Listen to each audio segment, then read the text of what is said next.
Est-ce que vous pourriez, chacun à votre tour, nous décrire un petit peu votre parcours respectif? Moi, c'est d'abord des études, de droit, donc j'ai un master en droit des affaires et des sociétés. Après avec une spécialisation en droit social et ressources humaines, ce qui m'a vraiment, passionné, donc j'ai décidé d'en faire, mon métier. J'étais dans plusieurs secteurs d'activité, hôtellerie-restauration, aide à la personne, commerce de gros aussi, et ça fait maintenant un peu plus de 7 ans que je suis dans le transport et chez Keolis notamment, où, c'est vraiment un beau domaine, d'activité. Voilà. Donc ouais, tout un parcours qui en découle en fait, des transports, de la mobilité, tout ça, ça c'est venu après, mais il y a toujours eu cette ligne directrice en fait, non? Au Oui, bah, final? les ressources humaines, oui, mais qui m'a amené dans le Mmh. transport, petit à petit, OK. où, c'est vrai qu'on s'épanouit bien dans ce secteur d'activité. OK. Intéressant. Vous pouvez nous parler un peu du début de votre collaboration avec, Opco et comment ça a commencé? Donc, bah, avec, l'OPCO, et l'OPCA avant, ça fait déjà, très longtemps, et j'ai même eu la chance de travailler avec Gwendoline, déjà depuis plusieurs années. Donc l'OPCO pour, nous, transporteurs de voyageurs, c'est quelqu'un qui finance, nos formations ou, nos contrats d'alternance. Donc, au départ avec, Gwendoline, c'était vraiment, de l'accompagnement sur, les plans de formation, les projets professionnels et bien sûr les prises en charge aussi de ces formations. Et depuis avec Gwendoline, qui est plus rattachée à l'alternance, c'est avec elle qu'on traite, nos contrats d'alternance. On a la chance d'en avoir, plusieurs dans notre entreprise, dans différents services: marketing, communication digitale, en maintenance et aussi en commercial. Donc, on travaille beaucoup avec l'OPCO sur tous ces sujets, formation et alternance. Quel est le processus de recrutement? Comment ça se passe le recrutement d'alternants en général, dans votre, entreprise? Au niveau de l'alternance, c'est assez basique. On passe par la diffusion, d'offres d'emploi Mmh. avec nos différents partenaires. Le principal, le Pôle emploi, et après des missions locales, des agences intérimaires et parfois des agences, plus spécialisées. Et après c'est des entretiens classiques, pour, surtout, dans l'alternance qu'on essaie de rechercher chez les candidats, c'est vraiment une motivation, une envie de découvrir, d'apprendre, donc c'est vraiment ça qu'on va creuser, pour nos candidats, à des postes d'alternants. Vous avez un profil type ou c'est vraiment, ces, qualités-là que vous privilégiez? C'est vraiment ces qualités-là parce qu'on considère que sur l'alternance, on ne peut pas demander une expérience ou un diplôme parce que la personne est en train d'apprendre et veut acquérir un diplôme. Donc, il faut qu'on se base sur d'autres critères objectifs. Et c'est vrai que l'un des principaux, c'est vraiment une motivation, un intérêt, une curiosité, un savoir-être aussi. C'est ça plutôt dans les contrats en alternance qu'on va chercher chez les candidats. Donc le savoir-être, c'est, tout ce qui est être à l'heure, avoir une posture, la politesse, tout ça? Oui, oui, oui, une rigueur, une politesse, oui, oui, oui, quelqu'un vraiment de poli, respectueux, je dirais des valeurs, classiques de la société. Voilà. Un comportement qu'on attend, pour, chaque, salarié ou membre d'une entreprise. Oui, l'alternant, c'est juste le contrat qui est un peu différent. Il y a une partie formation et une partie en entreprise, mais ça reste un salarié à part entière. Est-ce qu'il y a beaucoup d'opportunités à continuer sur un contrat, plein ou, une possible embauche à la fin de ce contrat? Ou c'est quelque chose qui arrive très rarement? C'est vraiment un objectif quand même pour, l'entreprise, c'est de pouvoir continuer après avec l'alternant en vrai contrat, j'allais dire, CDI, classique, temps complet. C'est vraiment vers ça, que tendent les entreprises. Ouais, c'est une formation en interne qui découle et puis il y a un vrai témoignage des compétences, de l'élément ou de l'alternant en général. Il y a pas de mauvaises surprises, contrairement à une embauche, et vous avez des postes à proposer en ce moment ou? Bah, en alternance, non, en général, ça se fait plutôt au début des années, des rentrées scolaires. D'accord. Donc là, on a vraiment fait ce travail, sur, l'été, finalisé sur le mois de septembre. D'accord. Et là, non, on a couvert les postes qu'on avait décidé d'ouvrir, on les a couverts, en alternance, mais on a tellement des retours positifs, qu'on envisage de continuer à chaque rentrée, scolaire sur ce type de contrat. Et vous, conseillerais à un futur alternant à quelle période pour sa recherche optimale pour sa recherche d'alternance? Maintenant. Oui, c'est vrai que Ça s'anticipe. voilà, ça s'anticipe quand même beaucoup. C'est vrai qu'au printemps, comme dit Gwendoline, je pense que c'est bien déjà de regarder les entreprises qui sont intéressées par de l'alternance pour pouvoir déjà se positionner et avoir déjà son employeur à l'entrée de septembre. On a des entrées qui se font dès le 2-3 septembre. Donc là, ça se gère pas en été, ça se gère plutôt mai-juin. Donc c'est maintenant. C'est tout. On le fait beaucoup, ce qu'on appelle de l'immersion, avant vraiment le début du contrat en alternance. On pratique beaucoup ce type d'immersion qui est aussi assez encadré maintenant aussi par le Pôle emploi. Et on le fait beaucoup. Et qu'est-ce que vous donneriez comme conseil à des jeunes qui se lanceraient dans la mobilité ou le tourisme aujourd'hui? Le tourisme, c'est qu'il y a énormément de métiers différents. Vous parliez dans l'introduction de l'hôtellerie-restauration. Moi, je représente une société de transport, par exemple. On travaille avec des agences de voyage et ça amène une effervescence, d'où la mobilité. C'est des métiers qui sont très actifs, c'est toujours en mouvement. Donc, ce secteur est vraiment porteur et je pense que ça vaut le coup de s'y intéresser. Et aujourd'hui, il y a plein d'acteurs qui vous accompagneront, autant les OPCO que les pôles emploi, que des agences ou que même les employeurs pour vous présenter les métiers comme on le fait aujourd'hui, pour le faire découvrir, essayer d'intéresser un maximum de candidats. Quels sont les avantages que vous retrouvez à travailler dans le secteur du tourisme ou de la mobilité en général? Est-ce que vous en avez en tête? Exactement. Finalement, les autres. Oui. Oui, voilà. Il faut aimer le relationnel, être un côté bienveillant, oui, avenant également. Et, il y a vraiment ce côté-là dans le tourisme. Et là, par contre, sur la majorité des métiers, c'est souvent du contact avec les gens. Donc, c'est un vrai attrait de ce métier si on est intéressé par ça. Combien d'alternants vous avez environ recruté cette année? Là, moi, je travaille sur 2 filiales précisément sur Nice. Donc, on est à 3 alternants. On en a un 4e attaché à la maintenance, mais via un contrat de mise à disposition. Donc, on a différents dispositifs pour l'alternance.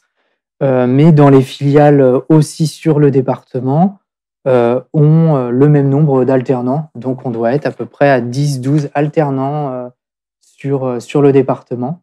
Mais la plupart des filiales de Keolis ont le même principe, ont compris l'intérêt des contrats d'alternants. Donc, ça se développe énormément. Pour rebondir d'ailleurs là-dessus, Keolis, pour la première fois cette année, a créé son CFA, pour le moment vraiment dédié à la maintenance.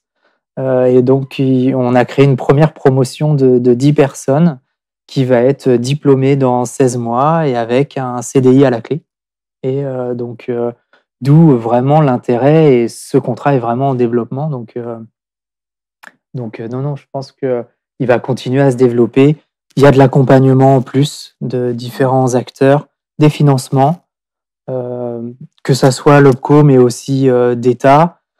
Tout le monde a un intérêt à aller vers ce type de contrat, donc il est en réel développement. Et est-ce que vous pourrez, je vais vous demander votre avis, pourrez me distinguer la différence entre un stage et de l'alternance, si ça vous convient? Allez-y. Alors, ça n'a rien à voir. Je préfère être clair.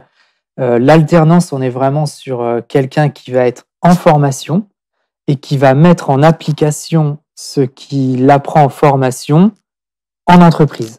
Et ça, sur 1 an minimum, mais en général, plutôt 2 ans, on essaie. Par rapport à un stagiaire, où là, c'est un stage plutôt soit de fin d'études ou de milieu d'études, là que de quelques semaines, pour savoir plus appréhender si le métier vers lequel on tend correspond à nos attentes. Le stage sert vraiment à ça, c'est de la découverte, de l'immersion, mais on n'est pas dans un processus d'apprentissage qui alterne formation et entreprise. c'est que beaucoup d'employeurs en début de carrière reprochent l'absence d'expérience en entreprise. Et c'est ce que permet le contrat par alternance, de continuer sa formation, acquérir un diplôme, mais aussi avoir une expérience en entreprise qui pourra être valorisée soit dans la même entreprise, soit dans une autre entreprise. Mais ça, c'est vraiment aussi un atout de ce contrat. Les contrats dans le secteur de la mobilité ou du tourisme en général sont toujours très courts ou des contrats saisonniers où il y a quand même... Ça dépend des entreprises, ça dépend de leur activité. On parlait de l'hôtellerie-restauration, on est plus sur de la saison quand même, même s'ils essaient de tendre vers des contrats en CDI ou de longue durée. Mais d'autres secteurs, c'est du CDI, on n'est pas lié à des saisonnalités. Moi, je pense à mon domaine dans le transport.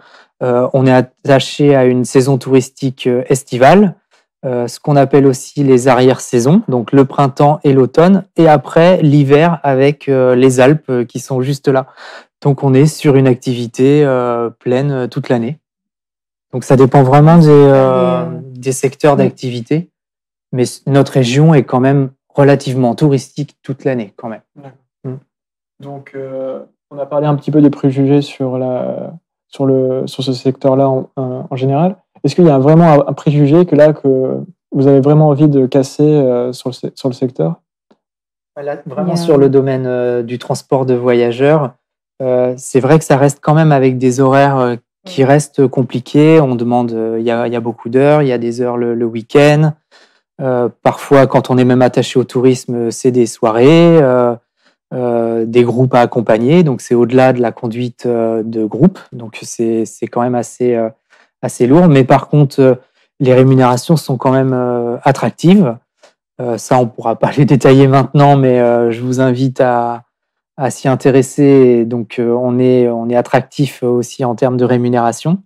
Et un autre préjugé, par contre, que je voulais faire tomber, c'est que c'est ouvert aussi aux femmes. Malheureusement, on a très peu de femmes dans le transport de voyageurs. On essaie de changer l'image du métier, de le rendre attractif aussi pour un public féminin. Et ça, voilà, en préjugé que j'aimerais faire tomber, c'est ça. C'est vraiment un métier aujourd'hui qui est pour les hommes comme les femmes. Et je dirais bien au contraire, on a des très belles réussites avec des conductrices féminines. Donc ça, c'est un préjugé qui est encore trop ancré, mais qu'on essaie de gommer. Pourquoi venir chez vous et pas quelqu'un d'autre?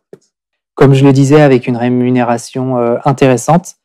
Et déjà, on essaie de présenter le métier, mais on ne l'imposera jamais. Si ça n'intéresse pas, il n'y a pas de difficulté. Mais en général, ce qu'on remarque, c'est que les gens qui rentrent dans le transport, ils restent la plupart de leur carrière. C'est une chance qu'on a, c'est que c'est toujours en développement. De toute façon, on tend de plus en plus vers du transport en commun. On est quand même en train de diminuer les voitures dans les centres-villes, à utiliser les transports en commun même pour des longs trajets, de toute façon. Donc, ça va toujours se développer. Donc, on est toujours en phase de recrutement. Et les gens, en général, les départs, la majorité de nos départs, c'est des départs en retraite ou d'un transporteur à un autre transporteur. Mais c'est des gens qui restent dans le secteur d'activité. On crée des binômes, justement, pour expliquer le métier, donner envie de faire ce métier. Et on accompagne comme ça. Et nos salariés qui sont proches de la retraite apprécient donner cette envie du métier. Donc, c'est d'autant plus simple de créer ce qu'on appelle, nous, des binômes ou des tutorats pour justement la transmission des compétences. Voilà. Super. Et vous parliez d'évolution et de l'essor de la mobilité en ce moment. Est-ce que vous pourriez me parler, c'est un sujet qui est évoqué dans votre magazine Pulse, il me semble. Et quel est le futur pour vous de la mobilité en général en termes technologiques ou comme vous souhaitez en développer? Déjà, merci de citer Pulse, c'est bien, parce que c'est vrai que ça reste quand même dans notre secteur d'activité, ce magazine, mais oui, c'est vraiment promouvoir encore une fois le transport. Et là, on est vraiment sur une phase où on est en pleine transition énergétique. Donc là, ça se bouscule très vite en termes de technologie sur nos véhicules. On est obligé de quitter le thermique, donc on était diesel, et on est obligé d'arrêter. C'est comme ça et c'est tant mieux, je dirais. Et on tend vers donc de l'électrique, du gaz naturel et demain de l'hydrogène. Voilà, c'est vraiment les énergies de demain. Donc toutes les flottes évoluent. Donc ça, c'est le premier gros changement. C'est en termes d'énergie. Et le deuxième changement, c'est de plus en plus créer des solutions interconnectées de transport.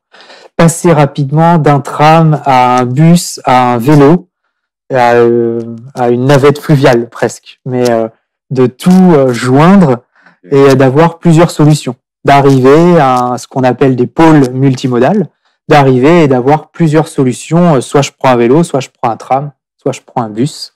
Et on tend vers une multimodalité, ça s'appelle. Donc c'est interconnecter les différentes offres de transport en commun qui peuvent exister sur un territoire. Dans quelles circonstances vous est venue l'idée, enfin dans votre entreprise, de créer un magazine en lien avec le secteur de la mobilité? Bah là encore, comme l'a décrit aussi Gwendoline, c'est vraiment essayer de promouvoir ces métiers, de le rendre plus visible. Donc c'est via un magazine, mais c'est via des présentations comme on peut faire. Je sais que je le fais aussi beaucoup avec les agences intérim, les pôles emploi. C'est vraiment promouvoir le métier. Et ce magazine aussi participe, au-delà de la présentation des métiers, c'est plus largement entendu le secteur d'activité. Avec les nouvelles technologies qui se mettent en place, toute cette effervescence autour du transport et de la mobilité en général qui se développe, ça participe à un essor de ce secteur d'activité. Est-ce que vous avez aussi une présence sur tout ce qui est réseaux sociaux, YouTube? Oui, on essaie de plus en plus, notamment via LinkedIn, plutôt des réseaux sociaux professionnels. Mais on essaie, oui, là encore pour promouvoir, mais d'utiliser l'ensemble des moyens, des canaux de diffusion. Oui, c'est toujours une problématique de visibilité, de mise en contexte et de casser les préjugés qu'on a parlé tout avant pour pouvoir pas attirer, mais faire découvrir des opportunités à tout le monde, parce qu'on n'a pas tous connaissance des réalités du métier. C'est toujours quelque chose de très lointain, le monde professionnel, surtout en tant que jeune. On se dit, voilà, c'est des contraintes et tout, mais il y a aussi des plus-values qui sont apportées par ce genre de métier, voir du paysage, découvrir de nouvelles personnes et exploiter, par exemple, ses compétences en langue. Donc, c'est plein d'opportunités qu'on n'a pas forcément la possibilité de connaître. Aussi, vous avez des réseaux sociaux à mettre en avant? Surtout LinkedIn, vous verrez, on essaie d'être le plus présent possible. Donc, juste en tapant Keolis, vous aurez accès à tout ce qu'on peut faire à travers le monde, d'ailleurs. Et ce que je voulais préciser, comme on était aussi dans le cadre de la métier, vous avez sur YouTube, sans le citer, ce qu'on appelle les révélateurs d'expérience. Donc, c'est des petites vidéos de 2 minutes qui présentent la plupart de nos métiers du transport en commun. Mais j'entends du conducteur, de la maintenance, du commercial, de l'exploitation, c'est-à-dire monter les plannings des différents voyages ou autres. Donc ça, c'est révélateur d'expérience. N'hésitez pas à aller voir ces petites vidéos qui continueront à détailler et présenter ces métiers du transport et du tourisme.